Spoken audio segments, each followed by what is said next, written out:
আল্লাহ বলেন ফজরের নামাজ পড়বা রিজিকের বরকত দিব, জোহরের নামাজ পড়বা শুধু রিজিকের কথাই বলি, জোহরের নামাজ পড়বা রিজিকের বরকত দিব, আসর পড়বা রিজিকে বরকত দিব, মাগরিব পড়বা রিজিকে বরকত দিব, ঈশা পড়বা রিজিকে বরকত দিব। কারণ কি আল্লাহ মসজিদ থেকে মুয়াজ্জিনের মাধ্যমে ডাক দেয়, হাইয়া আলাস সালাহ, এসো নামাজের দিকে, হাইয়া আলাল ফালাহ, এসো কল্যাণের দিকে। এখন আল্লাহ ডাকতেছে কল্যাণের দিকে আসো। আপনি আমি লাঙ্গল আর জোয়াল কাঁধে নিয়া ট্রাক্টর নিয়ে আমি যাই ক্ষেতের দিকে। তার মানে নামাজের চাইতে আমার ক্ষেত ভালো, নামাজের চাইতে আমার ঘুম ভালো, নামাজের চাইতে আমার চাকরি ভালো, নামাজের চাইতে আমার ব্যবসা ভালো। কথা ঠিক কিনা? নামাজের চাইতে দুনিয়ার সমস্ত কাজ ভালো। এই জন্য আপনার আমার রিজিকের মধ্যে বরকত নাই। কারণ কি আমার আল্লাহকে বলিয়া, আল্লাহকে বইলা গিয়া যত মানুষ দুনিয়ার যত কাজ করুক, আল্লাহ তার কাজের ভিতরে বরকত দিবে না। আজকে দেখেন আমাদের দেশে মেল ফ্যাক্টরির অভাব নাই। এই মেলে সকাল সকাল ফজরের নামাজ না পড়িয়া মেয়ে পুরুষ মহিলা সবাই চাকরির জন্য দৌড়ায়। দৌড়ায় না? দৌড়ায় না? 20,000 25,000 30,000 টাকা 40-50,000 টাকাও বেতন উঠায়। উঠায় না? উঠায় না? যারা সাধারণ হেল্পার বা অপারেটরে চাকরি করে, করে না? করে না? এরকম বেতন উঠায় না? উঠায় না? কিন্তু মাস শেষে যায় দেখেন তার কিস্তির জ্বালায় সে ঘুমাইতে পারে না। প্রতি সপ্তাহে কিস্তি আছে না নাই? আর কিছু মানুষ আছে সুদখোর, আছে না? এরকম সুদখোরের চেহারা দেখলে চিনা যায়। কিছু মানুষ আছে সুদখোর, যে সুদ খাইলো সেজন্য আল্লাহ এবং আল্লাহ রসুলের সাথে যুদ্ধ ঘোষণা করলো। বলেন নাউজুবিল্লাহ। তাহলে এই সুদখোর যদি মসজিদ এরকম টাইস করা মোজাইক করা মসজিদের মধ্যে যায়, যদি আল্লাহ রেখো আল্লাহ তুমি আমারে মাফ করো, তার আল্লাহর নাম কি আসমানে উঠবে? এই নামাজ তার এই আল্লাহ শব্দটা তার মুখের উপরে সিরা কাপড়ের মতো এরকমভাবে গুটাইয়া মুখের মধ্যে নিক্ষেপ করবে। ধর তোর নামাজ, তোর নামাজ, তোর নামাজ আমি নিব না, তোর মুনাজাত আমি নিব না, তোর কথাই আমি নিব না, তোরটা আমি শুনি না, কারণ তুই আমারটা শুনস না। আনোয়ার শাহ কাশ্মীরি রহমতুল্লাহ আলাই ঘটনাটা খুব সুন্দর করে শুনেন, ছোট্ট বোঝানোর জন্য বলতেছি। উনি দারুল উলুম দেওবন্দের 50 বছর শাইখুল হাদিস ছিলেন। কোনো সঙ্গত কারণে হজরতকে দারুল উলুম দেওবন্দ থেকে বের করে দেওয়া হয়েছে। কমিটি চক্রান্ত করে বাইর করে দিছে। বাইর করে যখন দিছে, আনোয়ার শাহ কাশ্মীরি রহমতুল্লাহ ওনার ছোট্ট একটা বই আছে, মালফুজাত আছে, এটার মধ্যে আছে ঘটনাটা। বাইর করে যখন দিছে, উনি যখন আয়সা পড়ে তখন উনি একটা গাবি রাখতেন, গাবি পালতেন আর কি, গাই পালতেন। তখন করে গাইটা যখন রোদের মধ্যে আছে, এটার আমি একটু ছায়ার মধ্যে বাঁধতে থুয়ে যাই। মানে আম গাছের মধ্যে পরে ছায়ার মধ্যে যখন বাঁধতে গেছে, ওই গায়ে করছে কি গুতা মেরে ফালাইয়া দিছে। গাবি কোনোদিন গুতা দেয়? গুতা দেওয়া এটা তো ষাঁড়ের স্বভাব, ষাঁড় গরুর স্বভাব। গাই তো কোনোদিন গুতা দিতে পারে না, তো গাই কেমনে গুতা মারলো? তো দেখেন বড়রা কোত্থেকে শিক্ষা নেয়। তখন উনি বলতে চাহে, কিরে গরু তুইও আমারে অপছন্দ করলে, আমি এতদিন তোর খেদমত কি কারণে করলাম?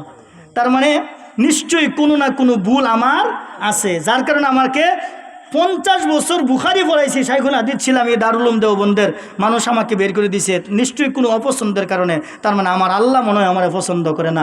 যে গরু আমারে গুতা মারলো গাবিটা, সেও আমারে পছন্দ করে না। হায় রে, না জানি আমার কোথায় ভুল আছে। দেখেন ভুল তালাশ করে, তারা ভুল তালাশ করছে। আর আমি তো ভুল তালাশ করি না, খুঁজি না। আজকে আমি নিজেকে অনেক বড় মনে করি। আর রসুল 5 ওয়াক্ত নামাজ পড়ে পড়ে সব সময় যখনই মনে হইতেন রসুলের সামনে কোনো প্রশংসা করতেন, রসুল বলতেন আল্লাহুম্মা ইন্নী আউযু বিকা মিন নাফহাতিল কিবর। আল্লাহ, অহংকার থেকে তোমার কাছে পানা চাই, অহংকার থেকে তোমার কাছে আশ্রয় চাই। আজকে আমার একটু ফুলান, দেখবেন আমার বেড়াগিরি কারে কয়।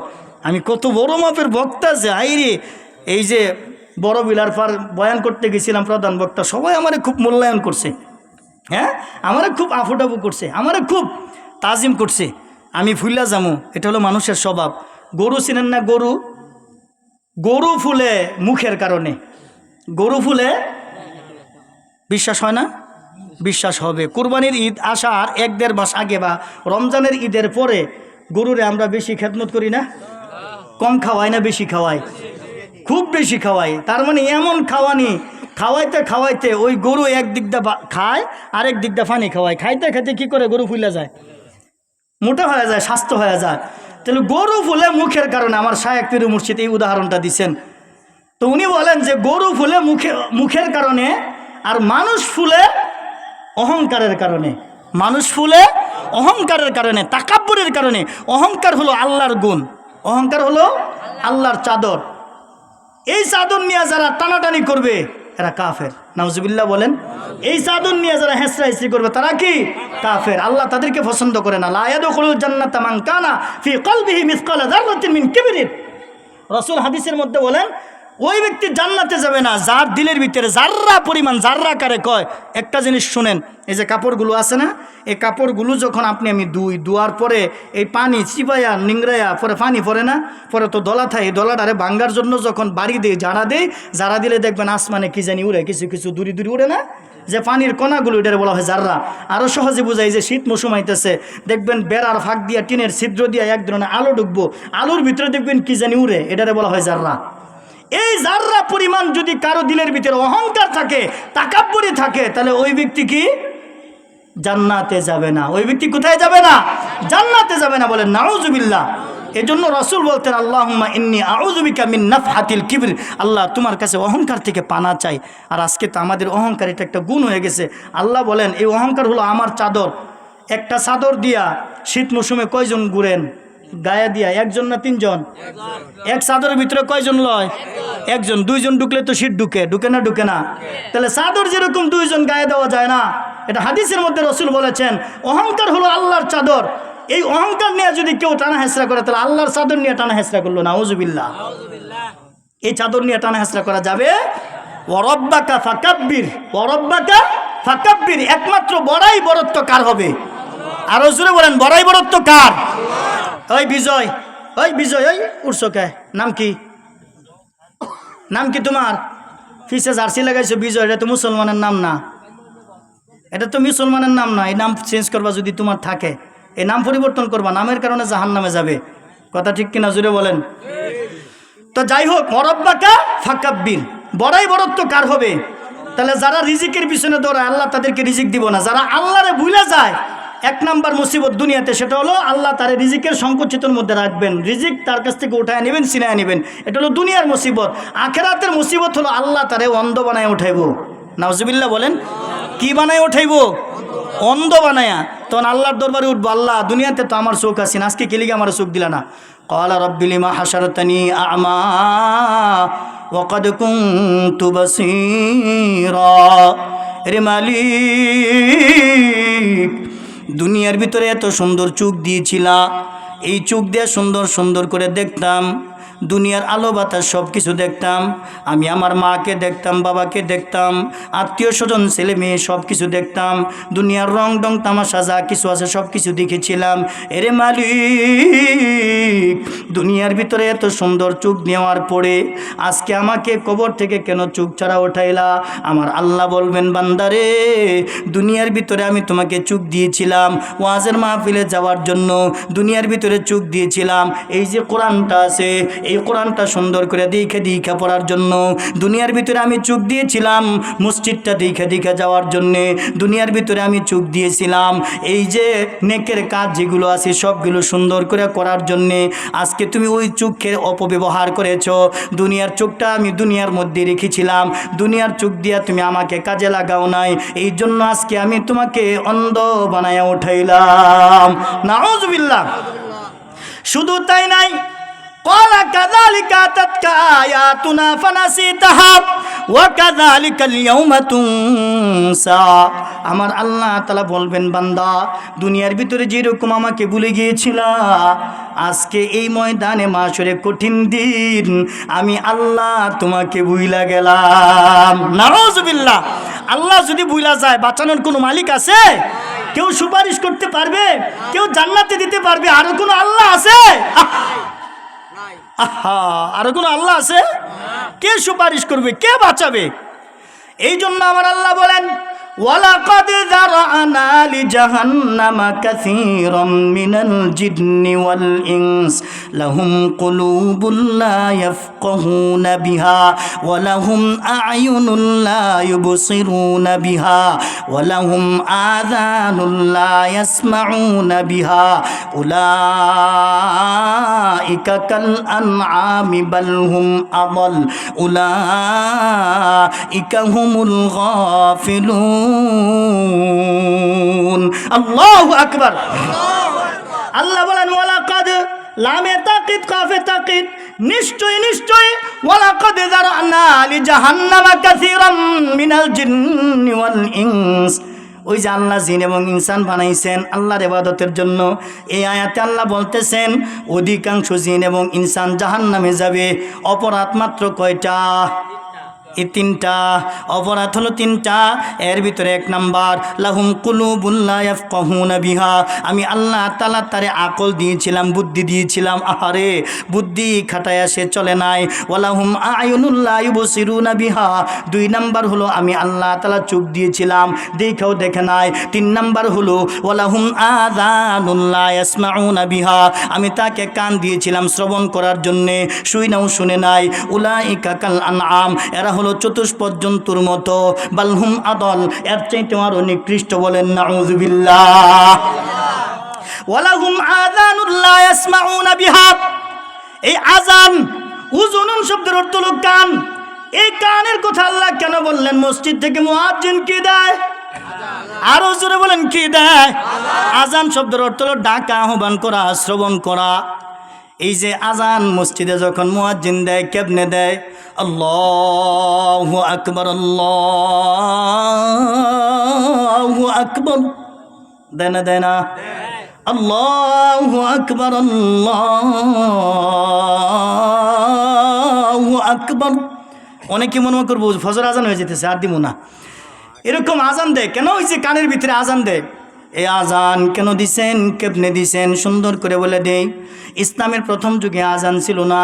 মক্কা থেকে যখন মদিনায় হিজরত করে গেছেন, শাহ ওলিউল্লাহ মুহাদ্দিস দেহলভী রহমতুল্লাহ আলাই ওনার কিতাবের মধ্যে উনি বলেছেন সুন্দর করিয়া, এই হাদিসটা বর্ণনা করেছেন হযরত আব্দুল্লাহ ইবনে যায়েদ রাদিয়াল্লাহু তাআলা আনহু। এই আজান কেমনে হলো? দ্বিতীয় হিজরিতে আজান শব্দের অর্থ হলো কান, আর এই আজান শব্দের অর্থ হলো আহ্বান করা, ডাকা। তার মানে নিদা, তার মানে মসজিদ থেকে যখন মুয়াজ্জিন ডাক দেয়। এই কথাটা আল্লাহ কোরআনের মধ্যে বলছেন, ওয়াল্লাহু ইয়াদউ ইলা দারিস সালাম। আল্লাহু আকবার। আপনাদের কষ্ট হইতেছে? আপনাদের কষ্ট হইলে আমার একটু সুবিধা হয়। আল্লাহু ইয়াদউ ইলা দারিস সালাম। আমার আলোচনার একটু ব্যতিক্রম সব সময়। আল্লাহ বলেন আল্লাহু ইয়াদউ, আমি আল্লাহ ডাকি। সুবহানাল্লাহ। ইয়াদা শব্দ তো ডাকা, আহ্বান করে। আল্লাহ বর্তমানও ডাকে, ভবিষ্যতেও ডাকবেন। আল্লাহু ইয়াদউ, আমি আল্লাহ ডাকি, আহ্বান করি দারুস সালাম, তার মানে শান্তির ঘরের দিকে। সুবহানাল্লাহ। মুফাসসিরিনে কেরাম এক নম্বর ব্যাখ্যা করেছেন এই দারুস সালাম শব্দটা হলো জান্নাত। আল্লাহর জান্নাত হয়েছে 8টা। এই 8টা জান্নাতের ভিতরে একটা জান্নাতের নাম হলো দারুস সালাম। আর এই দারুস সালামের সর্বশেষ ব্যাখ্যা করেছেন দুনিয়ার মসজিদ। সুবহানাল্লাহ। মুফাসসিরিনে কেরাম বলেছেন দুনিয়ার মধ্যে একটা দারুস সালাম আছে, সেটা হলো দুনিয়ার মসজিদ। যে ব্যক্তি মসজিদে যায় সে যেন দারুস সালাম জান্নাতের দিকে যায়। যে ব্যক্তি মসজিদের সাথে সম্পর্ক থাকবে, আমার আল্লাহ তাকে দারুস সালাম নামক জান্নাতে ঢুকাবে। সুবহানাল্লাহ। দারুস সালাম, দারুন মানে ঘর, সালাম শব্দের অর্থ হলো শান্তি। সুবহানাল্লাহ বলেন। শান্তির ঘর। দুনিয়ার ভিতরে কোথাও শান্তি নাই, একমাত্র শান্তি আছে। সেই শান্তির জায়গা হলো আল্লাহর ঘর, মসজিদ। সুবহানাল্লাহ। মসজিদে ঢুকলেই জুমাবার দিন দেখবেন, শুক্রবার দিন দেখবেন মুসল্লিগুলো কেমনে জানি উঙ্গায়, জিমায়। কারণ ওই যে আল্লাহর রহমত, তার ভিতরে সকিনা বর্ষণ হইতেছে। সুবহানাল্লাহ। আর মসজিদে যায়া সর্বপ্রথমে ইমাম সাহেবের পিছনে যায় খাড়াইবেন। কারণ মসজিদের সর্বপ্রথম রিজিক বন্টন হয় ইমাম সাহেবের উপরে, তারপরে ইমাম সাহেবের পিছনে যিনি থাকে তার উপরে আসে। সুবহানাল্লাহ বলেন।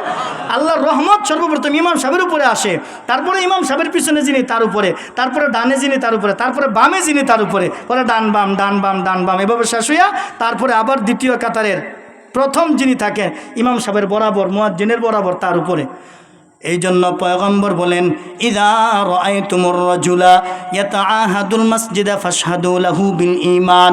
খুতবার ভিতরে যে হাদিসটা পড়েছিলাম, রাসূল বলেছেন, ও আমার সাহাবায়ে কেরাম, ইযা রাআইতুমুর রাজুলা ইয়াতাআহাদুল মাসজিদ, যখন তোমরা কোনো মানুষকে বেশি বেশি মসজিদের দিকে যাইতে দেখবা, ফাশহাদু লাহু বিল ঈমান, ওই মানুষটার ঈমান আছে বলে সাক্ষ্য দাও। সুবহানাল্লাহ। তাহলে বেশি বেশি যাকে মসজিদের দিকে যাইতে দেখবা তার কি আছে? ঈমান আছে। সুবহানাল্লাহ বলেন। লা ঈমান লিমান লা সালাত লাহু, লা ঈমান লিমান লা আমানাত লাহু, ওয়ালা দীন লিমান লা সালাত লাহু। এই যে দেখেন, যে যার নামাজ আছে তার দিন আছে, যার ঈমান আছে তার আমানত আছে। ঠিক আছে? আর এই নামাজ পড়ার জন্য তাহারাত প্রয়োজন। আর তুহুরু শাত্রুল ঈমান, পবিত্রতা হলো ঈমানের অঙ্গ। যার তাহারাত নাই, পবিত্রতা নাই। আমি যখন মসজিদে বসেছিলাম তখন একজন ব্যক্তিকে দেখলাম প্রস্রাব করছে, ইস্তিনজা করছে, ডান পা দিয়া ইস্তিনজার ভিতরে ঢুকছে। সুন্নতের খেলাফ। প্রস্রাবখানা ঢুকার সুন্নত আছে না নাই? টয়লেটে ঢুকার সুন্নত আছে না নাই? প্রস্রাবখানা বাথরুমের ভিতরে বাম পা দিয়ে ঢুকবেন, মসজিদের ভিতরে ডান পা দিয়ে ঢুকবেন, ঘরের ভিতরে ডান পা দিয়ে ঢুকবেন। এগুলো রসুলের সুন্নত। যে ব্যক্তি রসুলের একটা সুন্নত পালন করবে, পয়গম্বর বলেন, ওয়া কানা মাই ফিল জান্নাহ, ওই ব্যক্তি জান্নাতে আমার সাথে বসবাস করবে। সুবহানাল্লাহ। দুনিয়ার সব বুঝছে, দুনিয়ার সব বুঝে, কিন্তু মসজিদে কোন পা দিয়ে ঢুকতো এটা বুঝে না। প্রস্রাবখানায়, টয়লেটে, বাথরুমে কোন পা দিয়ে যাইতো এটা বুঝে না। কিন্তু ওই যে মক্তবের নুরানির বাচ্চাটারে জিজ্ঞাসা করেন, সুন্দর করে বলতে পারবে। চিন্তা করে দেখছেন ইস্তিনজার আদব আছে না নাই? ইস্তিনজায় যাওয়ার, প্রস্রাবখানায় ঢুকার আদব আছে না নাই? সুন্নত আছে না নাই? বাম পা দিয়ে প্রবেশ করা, জুতা স্যান্ডেল পায়ে রাখা, মাথাটা ডাইক্কা রাখা, ঢিলা কুলুক ব্যবহার করা, পানি খরচ করা, ধীরে ধীরে ইস্তেগফার করা, এগুলো সুন্নত। ধীরে ধীরে ইস্তেগফার করা, অর্থাৎ জবানে বলা যাবে না। তাহলে ওই যে ঢুকছে কোন পা দিয়া? ডান পা দিয়া। এই ডান পা দিয়া ঢুকবে মসজিদে। মসজিদে ঢুকার এবং বের হওয়ার 10টা সুন্নত আছে। কয়টা সুন্নত আছে? এগুলো ইমাম সাহেবরা মনে হয় আলোচনা করে। যে চিন্তা করে দেখেন, আরেকটা লোককে দেখলাম, উনি প্রস্রাব করছে ঠিকই, এই পর্যন্ত কাপড় আঙ্গায়া। আমি ওইখানে মসজিদে বসে বসে দেখছি। আমি ওয়াজ তৈরি করুন লাগবো, এই পর্যন্ত আলগায়া, তারপরে প্রস্রাব করছে, এরপরে ঢিলা কুলুপ কিচ্ছু লইছে না। চিন্তা করে দেখছেন? আজকে দেখেন মুসলমান, এইরকম মুসলমান, এত শিক্ষিত মানুষ যদি হোটেলে যায় মিষ্টি খায়, মিষ্টি খাওয়ার পরে যদি মিষ্টির একটু শিরা প্যান্টের মধ্যে বা কাপড়ের মধ্যে পড়ে যায়, তখন মেসিয়ারের ডাক শুরু করে, এই মেসিয়ার তুই কই, তাড়াতাড়ি দেখস না মিষ্টির শিরা পড়ছে, এটা পরিষ্কার কর। তার নিজের হাত দিয়ে পরিষ্কার করো, তা না। ওই যে সাহেব তো বুঝেন নাই, দুনিয়ার শিক্ষিত হয়েছে, বলে জেনারেল শিক্ষিত। জেনারেল শব্দের অর্থ কি গো? সাধারণ জ্ঞান। জেনারেল শব্দের অর্থ কি? সাধারণ জ্ঞান। আসলে তো তুই তো সাধারণ শিক্ষিত, আমরা অসাধারণ শিক্ষিত। সুবহানাল্লাহ কোন? এই কোরআন সাধারণ না অসাধারণ? তাহলে তুই তো সাধারণ জ্ঞানে থাকবি। তুই তো মসজিদে গিয়ে কি করা লাগে না কি করা লাগে বুঝছিস না, দুনিয়ার জ্ঞান শিখছস। দুনিয়াদারদেরকে আমি খাটো করতেছি তা না, আমিও মাস্টার্স কমপ্লিট করছি, ডাবল। আলহামদুলিল্লাহ কোন? এগুলি বলি না। মাস্টার্স কমপ্লিট করছি, ডাবল। এগুলি বলি না, হয়তো আপনারা বুঝতে পারতেছেন। কিন্তু চিন্তা করে দেখেন, এই দুনিয়াদার, সে আল্লাহর কালাম শিখলো না, ইস্তেঞ্জা প্রস্রাব পায়খানা কেমনে করতে হয় এটা শিখলো না। সে কি করছে? দাঁড়ায়া প্রস্রাব করে। দাঁড়ায়া প্রস্রাব করে কি করে? ঢিলাকুলুক পর্যন্ত লয় না, না লইয়া ওই প্যাকেট করিয়া সুন্দর করে তারপরে আইসা পড়ছে। হোটেলে যায় খাইতে গেছে, ওইখানে যায় মেসিয়ারের উপরে তুফান। মেসিয়ারে বলতেছে, তুই দেখোস না মিষ্টি শিরা পড়ছে, তাড়াতাড়ি পরিষ্কার কর। অথচ নাপাক জিনিস প্যাকেট করে লইয়া তারপরে ঘুরতেছে। যেই ব্যক্তি নাপাক নিয়ে ঘোরাফেরা করে, সে বেঈমান হয়ে কবরে যাবে। বলেন নাউজুবিল্লাহ। তার জবান দিয়ে কালেমা আসবে না। যে দাঁড়ায়া প্রস্রাব করে তার 2টা ক্ষতি। এর ভিতরে দুনিয়াতে একটা ক্ষতি হলো, তার কিডনিতে প্রবলেম হবে, তার প্রস্রাব ক্লিয়ার হবে না, সে কিডনি রোগে মারা যাবে, তার কিডনি দিন দিন ড্যামেজ হতে থাকবে। আর সে যখন মৃত্যুবরণ করবে, বেঈমান হয়ে মৃত্যুবরণ করবে, তার জবান দিয়া কালেমা আসবে না। নাউজুবিল্লাহ বলেন। এই জন্য লা তুকবালু সলাতু বিগাইরি তুহুর। রাসূল হাদিসের মধ্যে বলেন, তোমার নামাজ কবুল হওয়ার জন্য সর্বপ্রথম শর্ত হলো পবিত্রতা অর্জন করা। সর্বপ্রথম কি? পবিত্রতা অর্জন করা। এখানে অনেক মুরব্বী বাবারা আছেন, যুবক ভাইরা আছেন, বিয়ে শাদী করছেন, ফরজ গোসল হয়। বিয়ে শাদী না করলেও 12-13 বছর বয়স হয়ে গেলে ইহতিলাম হয়, স্বপ্নদোষ হয়, ফরজ গোসল হয়। অনেকে ফরজ গোসলটা পর্যন্ত করতে পারেন না। জীবনভর ফরজ গোসল করছেন, কিন্তু এই ফরজ গোসল কেমনে করা লাগে এই সিস্টেম এই তরিকাই জানেন না। একটু শিখাইয়া দিই, কষ্ট লাগতেছে আপনাদের? এগুলো দরকার আছে না নাই? এগুলোই তো বয়ান। আজকে তো দাওয়াত দিবেন ওই ধরনের বক্তারে যে সেলিব্রিটি, তার মানে যে চিনে ইউটিউবে কি বয়ান আছে। আমিও শুনছি আমার ওয়াজ নাকি ইউটিউবে খুঁজছে আমি কিরম বয়ান করি আর কি। পরে আমি বলছি আমার বয়ান অনেক আগের পাইবেন, আর যেটা পাইবেন এটা মোবাইলে ওই যে লাইভ দেয় এগুলোতে মনে কিছু সেপসুপ হয়ে থাকে, এগুলি পাইবেন। কিন্তু আমি কোনো সময় যে ইয়ার মধ্যে অনেক ইয়া থাকে না, কি জানি কয়, মিডিয়া টিডিয়া থাকে, ইউটিউব থাকে, অনেক ক্যামেরা থাকে, এগুলি আমি পছন্দ করি না। আমার এগুলি পছন্দ হয় না। কারণ আসাদুন নাসি আযাবান ইনদাল্লাহিল মুসাউউরুন, ছবি বানানে ওয়ালাগন আল্লাহ তাআলার নিকট হতে ভীষণ শাস্তি ভোগ করবে। এটা লাইভ চলে, লাইভ জিনিস একটা। আর ওই যে যারা একবারে স্টকে ছবি থাকে, দারুল দেওবন্দ থেকে আজও পর্যন্ত এই ফতোয়া হয় নাই যে ছবি উড়ানো জায়েজ আছে। হ্যাঁ, কিছু জায়েজ আছে, যেমন পাসপোর্ট করবেন এটা জায়েজ আছে। রাষ্ট্রীয় কিছু কাজ আছে, যেহেতু আমরা মুসলমান, রাষ্ট্রীয় কিছু কাজ আছে, এগুলো করা জায়েজ আছে। তো যাই হোক, ওইটা বাদ দিই, এটা আমার আলোচনার প্রসঙ্গ না। এখন চিন্তা ফিকির করে দেখেন, নামাজ কেমনে পড়বে এটাও জানে না, ফরজ গোসল কেমনে করবে এটাও জানে না। ফরজ গোসল কেমনে করবেন আয়েশা রাদিয়াল্লাহু তাআলা আনহা হাদিসের মধ্যে বর্ণনা করছেন, বলে আমি আর আমার নবী, আমি আর আমার স্বামী, আমার নবী একই পাতিল থেকে একই পাত্র থেকে গোসল করতাম। সুবহানাল্লাহ। তারপরে বলতেছেন কেমনে গোসল করছি, আমি দেখলাম আল্লাহর রাসূল নামাজের ওযুর নেই ওযু করতেছে। কিসের নেই? আগে হাতটা ধুইছে। ওযু করার তরিকা আছে নাই? ওযুতে কয় ফরজ? আর একটু জোরে বলেন, ওযুতে কয় ফরজ? সমস্ত মুখ ধোয়া, দুনো হাতের কোনো সহ ধোয়া, মাথা মাসা করা, দুনো পায়ের টাকনো সহ ধোয়া। এই ফরজ বাইর করছে কইতে আল্লাহর কোরআন থেকে, ইয়া আইয়ুহাল্লাযীনা আমানু ইযা কুমতুম ইলাস সালাতি ফাগসিলু ওয়ুজুহাকুম ওয়া আইদিয়াকুম ইলাল মারাফিকি ওয়ামসাহু বিরুউসিকুম ওয়া আরজুলাকুম ইলাল কাবাইন। আল্লাহু আকবার। আল্লাহ বলেন, ইয়া আইয়ুহাল্লাযীনা আমানু, হে ঈমানদারেরা, ইযা কুমতুম ইলাস সালাহ, যখন তোমরা নামাজের জন্য দণ্ডায়মান হও।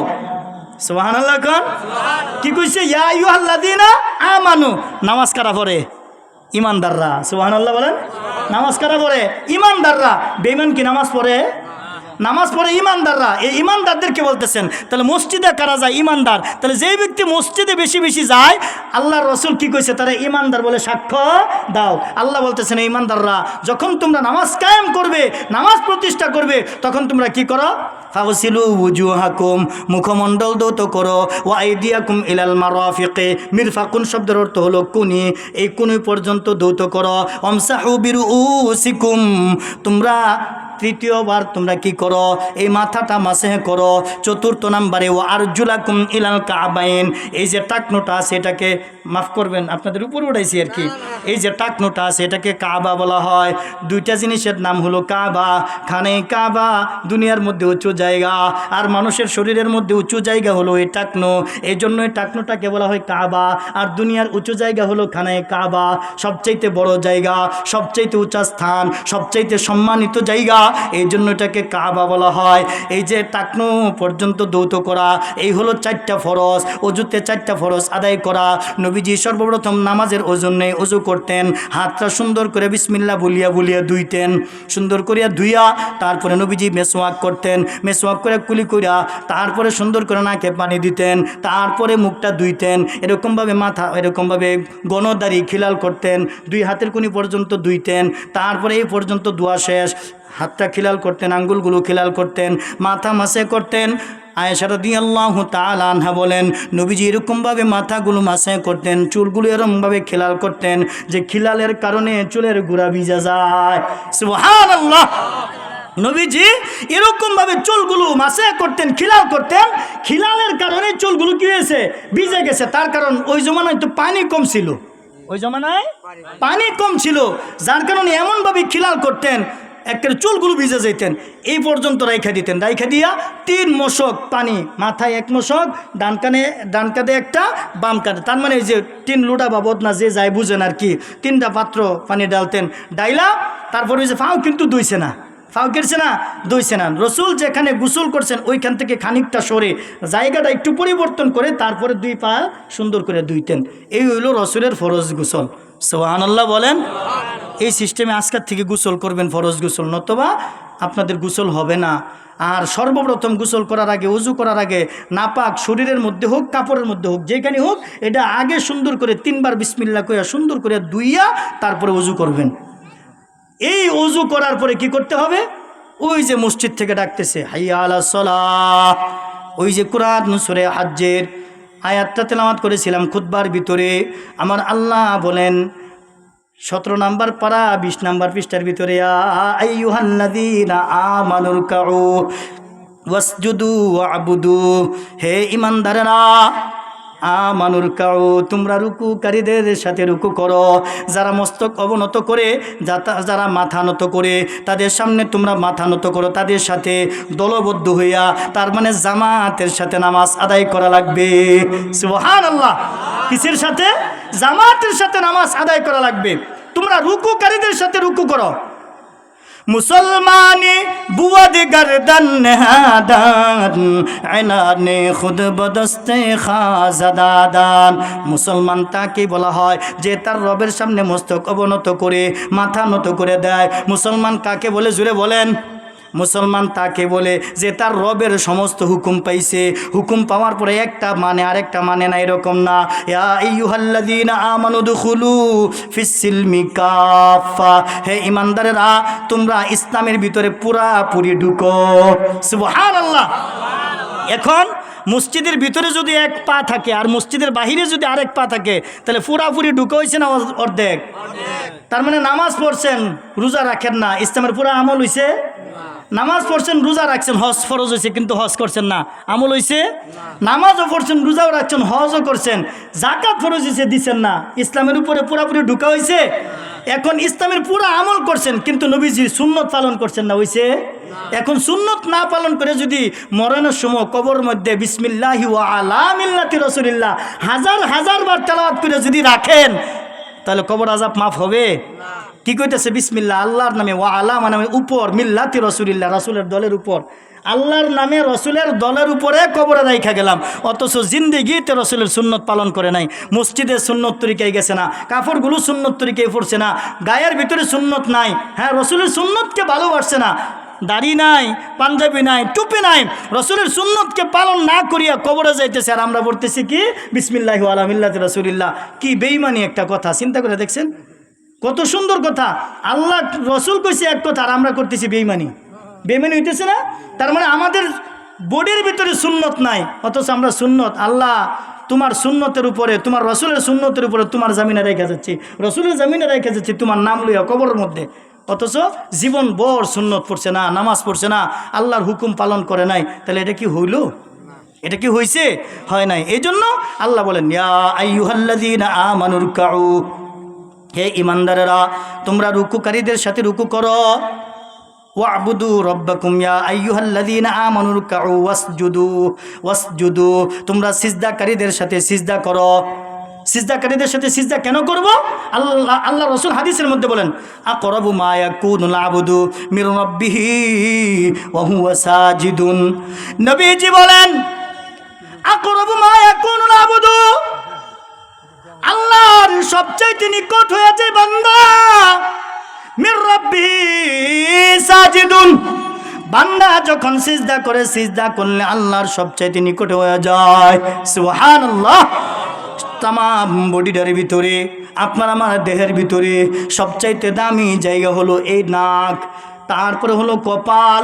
চিন্তা ফিকির করে দেখেন, এই নাকটা হলো সবচেয়ে দামি। এই আমার যুবক ভাইরা, হে আমার কলিজার টুকরারা, হে আমার মুরব্বী বাবারা, হে আমার পর্দার আড়ালে মা এবং বোনেরা, খুব খেয়াল করে শুনেন।